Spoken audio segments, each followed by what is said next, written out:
Today, we'd like to introduce our LED illuminator for fluorescence microscope.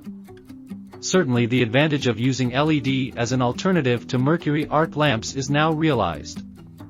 One turns on the LED, optimized for the 4 dichroic blocks 400, 455, 510 and 580 nanometers.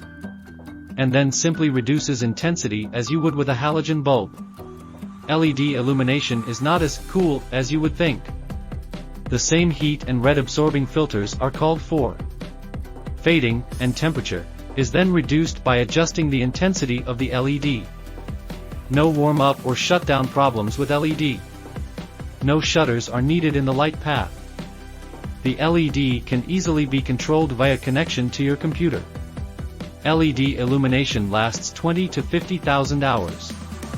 Mercury arc bulbs last about 200 hours and cost about $200 each.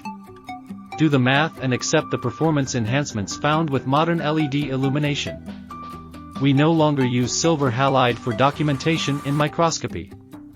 We are in a digital world now, and the LED promises to be the most efficient light source for optical light microscopy fluorescence studies. Thanks for watching our video.